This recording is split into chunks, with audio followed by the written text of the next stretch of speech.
Did you know that Hyperion at Energylandia was either going to be an Intamin hypercoaster or a Vekoma? Yes, Vekoma was this close to be building their first hypercoaster ever, but ultimately Energylandia chose Intamin over Vekoma. But that has me wondering, will we ever see Vekoma build a hypercoaster? And most importantly, where will the first one go? Welcome to Theme Park Predictions and More, and my name is Brandon, and it's crazy to think about the evolution of Vekoma, where they started and where they are now. Over the last 5 years or so, Vekoma has really changed the roller coaster game in a way that I don't think any of us saw coming. And currently, the tallest Vekoma in operation are the 4 giant inverted boomerang coasters that are still running. And with the layout that Vekoma gave Energylandia for their hyper project, I gotta say, I am definitely intrigued. Vekoma seems to have a clear path to success for their hypercoaster model. And what I mean by that is because this layout was focused on large airtime hills, also some very quick beautiful transitions, and a ton of low to the ground airtime hills as well. So I think it's only a matter of time before we see a new Vekoma hypercoaster open. And a few parks that come to mind that I think would be a great fit for one would be Toverland, located in the Netherlands. This beautiful park is rapidly expanding, and the park's current tallest coaster, Phoenix, stands only at 131 feet tall or 40 meters. Now,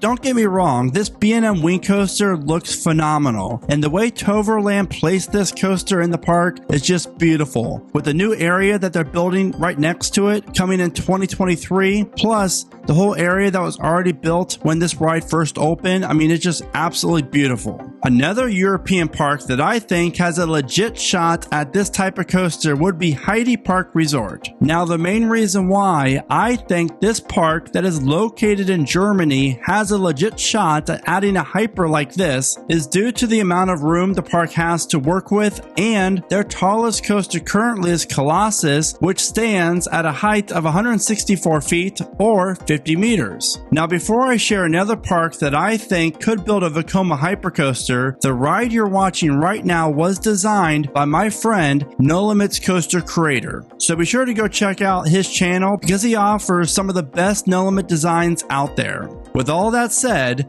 another park that I want to keep an eye on would be Silver Dollar City, located in Missouri here in America. I feel like the park could support a hypercoaster that travels across the terrain, really creating a world-class hypercoaster that utilizes the terrain below it beautifully. With recent coasters like Dragonflyer and Big Bear Mountain over at Dollywood, it's clear that Hergé and Vekoma have a very nice relationship going on. So that's why I think this could be a Vekoma hypercoaster. But on the other hand, take a look at Time Traveler and how well that roller coaster performed for the park, maintenance-wise and guest satisfaction-wise. With that being said, could this project, if Silver Dollar City is planning a hypercoaster, could it be mock rides? Something to think about, because stuff like that really does keep me up late at night. Well, maybe not so much anymore, but it is fun to think about. Wrapping up, I predict that we will see the world's first Vekoma hypercoaster open by 2026, and